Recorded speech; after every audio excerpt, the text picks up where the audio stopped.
आनंद शांडिल्य के YouTube channel पर सभी दर्शकों का स्वागत है। आज नाड़ी दोष पर विचार करेंगे क्योंकि इसके 8 गुण मिलते हैं।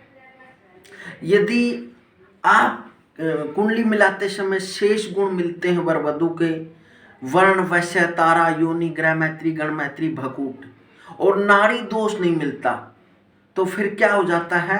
उस विवाह को त्याज्य माना जाता है, निषेध माना जाता है। इसलिए नाड़ी दोष पर विचार बहुत ही महत्वपूर्ण है। तो सबसे पहले देखते हैं नाड़ी दोष विचार। नाड़ी दोष विचार, नाड़ी दोष विचार, नाड़ी दोष विचार। इसके कई गुण प्राप्त होते हैं? नाड़ी के 8 गुण, नाड़ी के 8 गुण प्राप्त होते हैं। गुण प्राप्त होते हैं। नाड़ी के कितने गुण प्राप्त होते हैं? 8 गुण। इसने नाड़ी दोष के क्योंकि अष्टकूट निर्धारक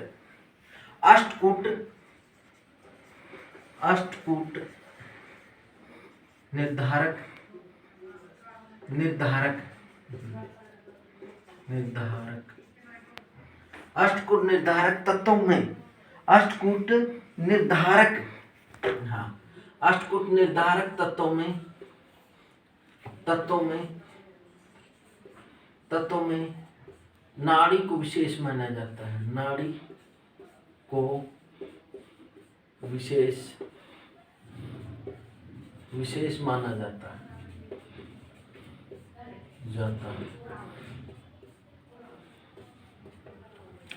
यह कैसे देखा जाता है? यदि वर कन्या की एक ही नाड़ी हो तो विवाह में अशुभ माना जाता है। अशुभ माना जाता है। या बोलते हैं वर और कन्या की,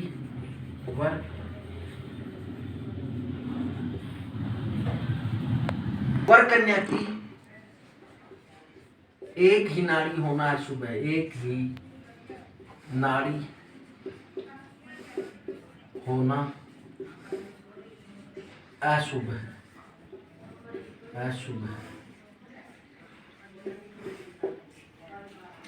और वर कन्या की नाड़ी भिन्न होना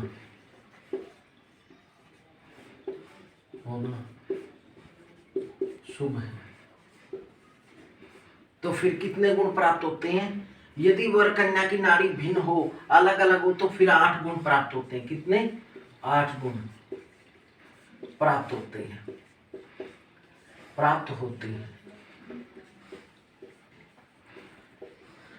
होते हैं।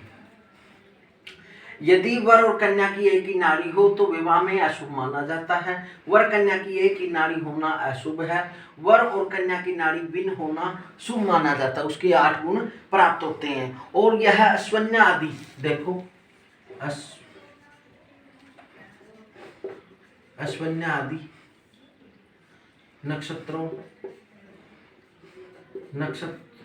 अश्वन्य आदि नक्षत्र 27, देखो अश्वन्य आदि 27 नक्षत्रों में नाड़ी, अश्वन्य आदि नक्षत्रों में नाड़ी को 3 भागों में बांटा गया है। देखो किस प्रकार देखेंगे। देखो इस प्रकार, ये आपको एक ट्रिक बता देता हूँ, ट्रिक के माध्यम से भी आप जान सकते हैं। लेकिन पहले देखो कितनी नाड़ियां होती है, आदि, मध्य, अंत्य, अंत्य। ये कितने प्रकार की नाड़ियां हैं, बोले करो साथ में, 3 प्रकार की। कितनी है? 3 प्रकार की। हाँ, 3 प्रकार की नाड़ियां। तो सबसे देखो अश्विनी नक्षत्र, अश्विनी नक्षत्र, भरणी, कृतिका, रोहिणी, मृगशिर, आद्रा, पुनर्वसु, पुख्या, अश्लेषा, अश्लेषा मगा, पूर्वा फाल्गुनी, उत्तरा फाल्गुनी, हस्ता, हस्त, चित्रा, स्वाति, विशाखा, अनुराधा, ज्येष्ठा, मूल, पूर्वाषाढ़ा, उत्तराषाढ़ा, मूल, पूर्वाषाढ़ा, उत्तराषाढ़ा, श्रावण, धनिष्ठा, धनिष्ठा, पूर्वाद्रपद, श्रावण, धनिष्ठा, पूर्वाद्रपद, उत्तर भाद्रपद, श्रवण, धनिष्ठा, शतभिषा। कितना? शतभिषा, शतभिषा, पूर्व भाद्रपद, उत्तर भाद्रपद, रेवती। इनको 27 नक्षत्रों को कितने भागों में विभक्त किया गया है? 3 नाड़ियों में विभक्त किया गया, आदि, मध्य, अंत्य।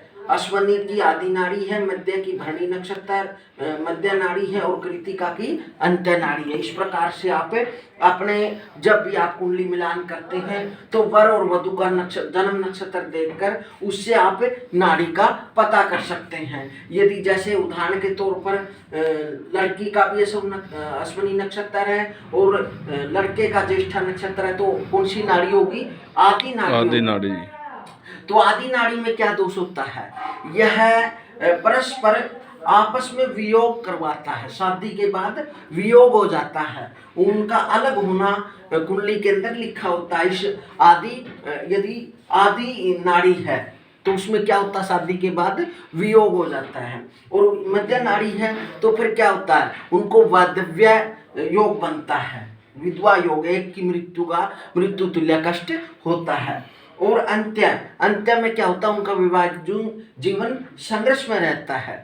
लेकिन एक ही इनमें एक विशेष बात ध्यान में रखें, यदि वर्ण, वश्य, तारा, ग्रह मैत्री, गण मैत्री, बकूट आदि यदि ये गुण मिलते हैं और नाड़ी दोष नहीं है, नाड़ी दोष है, तो फिर क्या कर देता? विवाह को त्याज्य माना जाता है, विवाह को त्याज्य माना जाता है। अब एक और विधि से समझाते हैं। ये किस प्रकार से जानेंगे? ये नहीं है भी नक्षत्र एक ही नाड़ी का है तो उससे वो होगा, उसको नाड़ी दोष होगा, ना ना। इसमें क्या हो सकता है? यदि एक ही नक्षत्र हो और चरण भिन्न भिन्न हो तो तब क्या हो जाता? फिर नाड़ी दोष नहीं होता। या एक ही नक्षत्र हो और राशि अलग अलग हो तब भी नाड़ी दोष नहीं होता। और यदि एक ही राशि है और नक्षत्र भिन्न भिन्न है, नक्षत्र एक है, तो तब भी नाड़ी दोष नहीं लगता। इस प्रकार से आप जानेंगे। तो देखें, अभी आगे बताएंगे ये किस किस में जाना जाता है और कैसे निकाला जाता है। यदि नाड़ी दोष बन जाता है और विवाह आपने जरूरी है करना, तो आप क्या कर सकते हैं? फिर उसमें यथाशक्ति, देखो यथाशक्ति, यथाशक्ति शक्ति महामृत्युंजय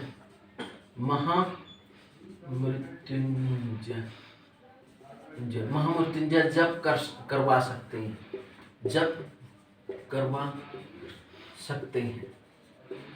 महामृत्युंजय जप करवा सकते हैं या आप भी कर सकते हैं। और इसमें क्या कर सकते हैं? आप रजत, स्वर्ण आदि का दान कर सकते हैं या कांस्य का दान भी कर सकते हैं। इस प्रकार से नाड़ी दोष देखे, देखो नाड़ी दोषश्च, देखो नाड़ी दोषश्च, नाड़ी दोषस्तु विप्राणाम, नाड़ी दोषश्च विप्राणाम, वर्ण दोषश्च,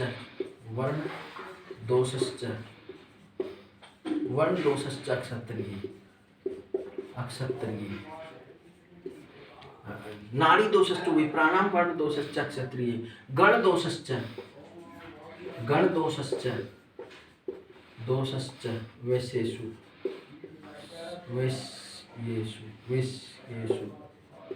वैश्येषु, नाड़ी दोषस्तु विप्राणाम, वर्ण दोषश्च क्षत्रिय, गण दोषश्च वैश्येषु, नाड़ी दोषस्तु विप्राणाम, वर्ण दोषश्च क्षत्रिय, गण दोषश्च वैश्येषु, योनि दोषस्तु पादजान, क्या है? योनि दोषस्तु पादजान, इसका मतलब क्या है? नाड़ी दोषस्तु विप्राणाम, नाड़ी दोष विशेषकर ब्राह्मणों के अंदर देखा जाता है। वर्ण दोषश्च क्षत्रिय, और वर्ण दोष ज्यादातर अक्षत्रियों के अंदर देखा जाता है। गण दोषश्च वैश्येषु, और गण दोष वैश्यों के अंदर देखा जाता है। योनि दोषस्तु पादजान, और योनि दोषस्तु, देखो योनि दोषस्तु पादजान, योनि दोष शूद्रों के अंदर देखा जाता है। यदि नाड़ी दोष बनता है और विवाह करना अनिवार्य है तो आप क्या कर सकते हैं? फिर महामृत्युंजय का यथाशक्ति जब करवा सकते हैं, या विवाह योग्य लड़का या लड़की हो चुके हैं तो और विवाह करना अनिवार्य है तो फिर क्या कर सकते हैं? उनका अर्घ विवाह कर सकते हैं या कुंभ विवाह कर सकते हैं। इस प्रकार से ये आप नाड़ी दोष को देख सकते हैं, और इसके 8 गुण प्राप्त होते हैं। नाड़ी दोष का मान मतलब क्या होता है? एक ही नक्षत्र में जन्म होना नाड़ी दोष माना जाता है, और यदि एक ही नक्षत्र हो और उसके चरण भिन्न भिन्न हो तो फिर क्या होता है? फिर नाड़ी दोष अविचारणीय है, फिर नहीं माना जाता। और यदि एक ही नक्षत्र और राशि भिन्न भिन्न है तो तब भी नाड़ी दोष नहीं लगता। यदि एक ही राशि और नक्षत्र अलग अलग है फिर भी नाड़ी दोष नहीं होता। इस प्रकार से आप नाड़ी दोष पर विचार कर सकते हैं। इसके 8 गुण प्राप्त होते हैं। इसमें आपको संपूर्ण 36 गुण प्राप्त होते हैं। देखो कैसे? वर्ण, वैश्य, तारा, वर्ण वैश्य तारा, योनि, ग्रह मैत्री, गणमैत्री,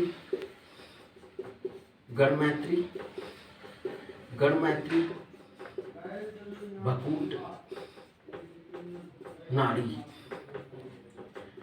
देखते हैं, एक वर्ण का 1 गुण, वैश्य के 2 गुण, तारा के 3 गुण, योनि के 4 गुण, और ग्रह मैत्री के 5 गुण, और गण मैत्री के 6 गुण, भकूट के 7 गुण, और नाड़ी के 8 गुण प्राप्त होते हैं। इसलिए इनकी संख्या कितनी होती है? 1 2 3 4 5 6 7 8, कितने होते हैं? 36 गुण प्राप्त होते हैं। कितने देखे जाते हैं? 36 गुण। इनमें से 1 से लेकर 17 तक त्याज्य माना जाता है, और 18 से लेकर 21 तक शुभ माना जाता है, अल्प माना जाता है, और 19 से लेकर 28 गुण तक मध्यम माना जाता है, और 29 से लेकर 36 गुण तक सर्वोत्तम माना जाता है, बहुत ही उत्तम माना जाता है, अति शुभ माना जाता है। इसलिए नाड़ी इन 36 गुणों पर विचार करने के बाद ही मांगलिक दोष पर विचार करें। वो आगे की वीडियो के माध्यम से आपको जानकारी देंगे। यदि यह जानकारी आपको अच्छी लगी तो आनंद छाडेलिया चैनल सब्सक्राइब करें, वीडियो को लाइक करें और कमेंट के माध्यम से बताएं लिखकर। हरिओम हरिओम।